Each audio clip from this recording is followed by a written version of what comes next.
శుభోదయం.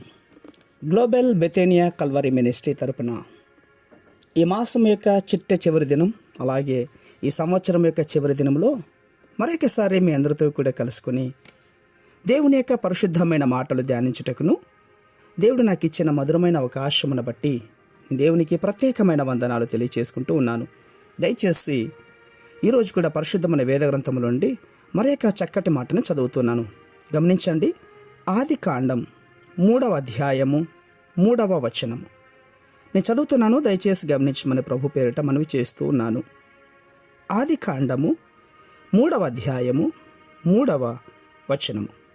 అయితే తోట మధ్యనున్న చెట్టు ఫలములను గూర్చి దేవుడు మీరు చావుకుండునట్లు వాటిని తినకూడదనియు వాటిని ముట్టకూడదనియు చెప్పనని సర్పముతో అనెను. దేవునికి మహిమ కలుగునుగాక.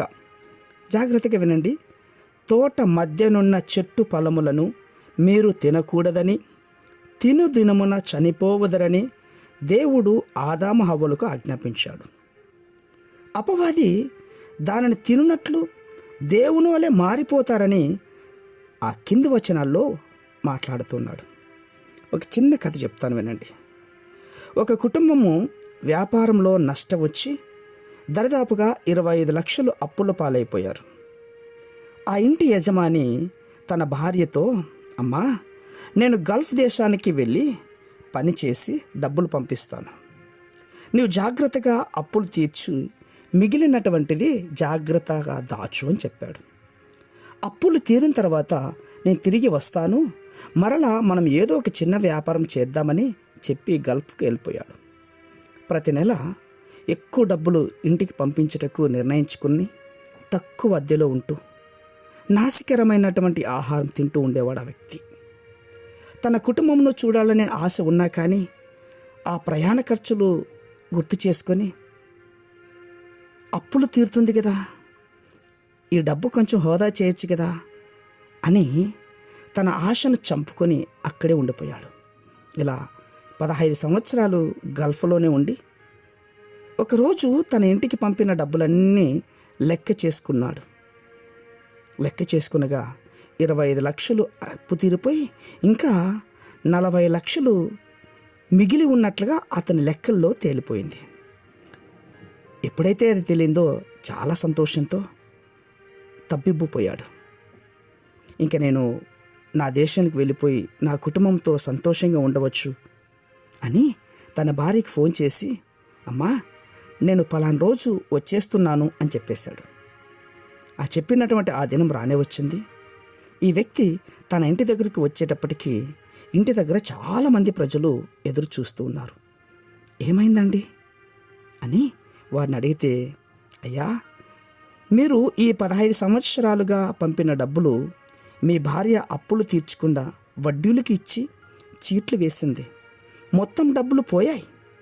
ఈరోజు మీరు వస్తున్నారని తెలిసి ఆమె ఎక్కడికో వెళ్ళిపోయింది.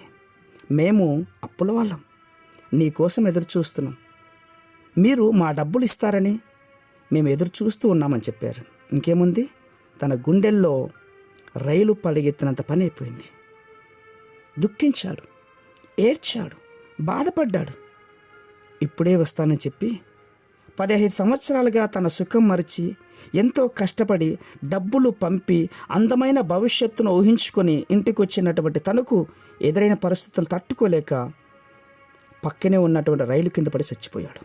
ప్రియ సహోదర సహోదరులారా, చూసావా, ఒక ఇంటిలో ఒక మనిషి ఎన్నుకున్న తప్పుడు నిర్ణయం ఆ ఇంటిని ఎలా కూల్చివేసిందో.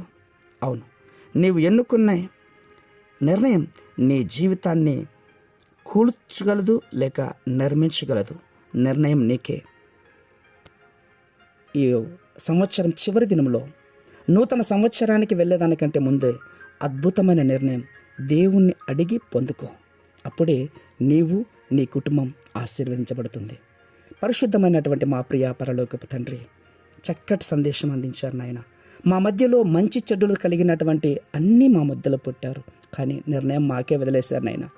మంచి నిర్ణయాలు తీసుకొని నూతన సంవత్సరంలోని ప్రవేశించడానికి అనుమతించండి.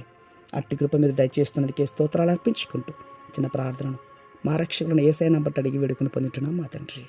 ఆమేన్, ఆమేన్, ఆమేన్.